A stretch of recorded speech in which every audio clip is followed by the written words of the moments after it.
Төрийн болон төрийн бус олон байгууллага хамт олон нэгдэж Олимпийн боловсрол ба бие бэлтрийн хүмүүжил сэдвт болцох дуралдааныг Монгол Улсын 21 аймаг 9 дүрэгт амжилттай зохион байгуулж удахгүй дүнгээ гаргаж байна. Амжилттай оролцсон шилдэг 30 сургууль, биеийн тамирын шилдэг 30 багш, биеийн тамирын спортын 5 шилдэг газар, боловсрол шинжилх ухааны 5 шилдэг газар, Олимпийн шилдэг 5 зөвлөл, Олимпийн шилдэг 5 танхимыг тус тус тодруулж байгаамаа.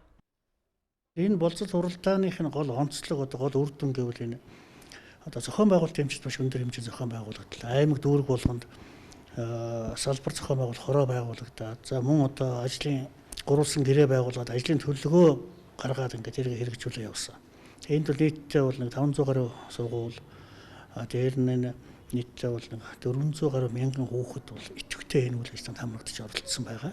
Тэгээд ерөнхий боловсролын сургуулиуд дээр үйл ажиллагаа явуулж байгаа Олимпийн танхимууд бол бүрэн хэмжээгээр үйл ажиллагааг идэвхжиж, шинчилж Олимпийн танхимынхаа үйл ажиллагааг эрчимжүүлэх юм арга хэмжээнүүд явагдсан гол үр дүн гэж үзэж байгаа.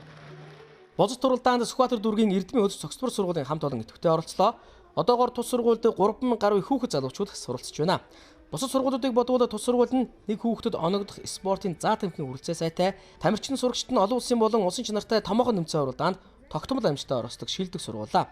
Энэ онцлог ихэд холбоодын улсын аварга шалралт тэмцээнд төрүүч хөгжөөн дэмжигчдийн 19 өнөө бүрэлдэхүүнтэй баг нь Америкийн нэгдсэн улсад болсон олон улсын тэмцээнд амжилттай оролцож 51 орноос 6 дугаар байранд шалгарсан бол эрхүү хотод болсон олон улсын тэмцээнээс жудо өөхийн өсвөрийн бөхчүүд нь 4 медаль, мотоспортын тэмцээнээс залуу тамирчин Тэнэн Агаар хүрэл медаль хүртсэн амжилтыг хамгийн сүүлд гаргажээ.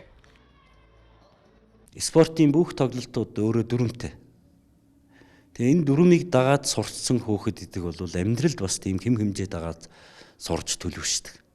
Тийм учраас л энэ спортын ямар нэгэн төрлөөр хичээлнэ гэдэг бол өөрөө зүгээр амьдралын хэм хэмжээ, бие зөв авч явах, өөрийгөө удирдах, тэр дүрм журамд спортынхаа сонирхож байгаа тэр спортынхаа дүрм журамд захирагдаж сурна гэж бол нийгмийн амьдралын хэм хэмжээнд захирагдаж өөрийгөө тэр нь тохируул зөв авч явах ийм хүмүүжил төлөвшөл сурж байгаа. За үүн дээр нэмээд эрүүл мэндийн асар өндөр ач холбогдолтой хүмүүсийн нийгэмшгүн хүнтэй харилцах харилцааны маш чухал ач холбогдолтой. За тэгээд ялж ялагдахын чадвар ч гэсэн үндэ хүнд бол хэрэгтэй чадварууд шүү дээ. Тэгээд тэнд бол бас их ухаархуун, төлөвшлийн, нийгэмшгүн маш олон талын ач холбогдолтой. Эрдэмийн хөдөлж цогцлбор сургууль, Сүхбаатар дүүргийн прокурорын газар, засаг даргын тамгын газар, цагдаагийн газар 16, 17 дугаар хорооны хамт олонтой хамтран эергээр нөлөөцгөө сэдвүүт аян гөрнүүлж өнөөдөр мөн хаалтай аяллаа. Энэ аян тус сургуулийн тамирчин сурагчид, эцэг эхчүүд идэвхтэй оролцжээ.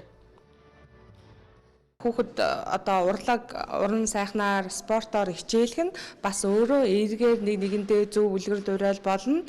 Мөн бас цагийг зөв боловсон өнгөрүүлж байгаа арга хэлбэр болохоор энэ бас их ач холбогдолтой эдний сургуулийн хүүхдүүд бас урлаг спортын өндөр авьяастай хүүхдүүд байна. Сургуулиас авж байгаа арга хэмжээ нь бас тодорхой хэмжээний хүүхдүүдэд нөлөөлж байна. Энэ нь бас эерэг нөлөөллийг бий болгож байна гэж үзэж байна. Монгол улсад хөгжөөд удаагүй байгаа T-болын спортоор шигшээ байгаа барьж шинэ тутамд хөгжиж байгаа спортыг түгээн дэлгэрүүлэх түүгээр хичээлэх сонирхолтой хүүхэд залуусыг дэмжиж байгаа юм. Мөн Монгол улсын рагбигийн холбоотой хамтран ажиллаж рагбигийн ирээдүйн Монгол улсын шигшээ багийн тамирчдыг бэлтгэж байна. Наваг энх хотоо хөгтөд Хэлмүн гэдэг. Тэгээ би Сүхбаатар дүүргийн 58 дугаар цогцлбор сургууль сурдаг. Хэд жилдээ хичээлж байна? Анхны жилдээ л хичээлж. Би рагбигийн спортоор амжилт гаргана, Олимпийн авраг бол.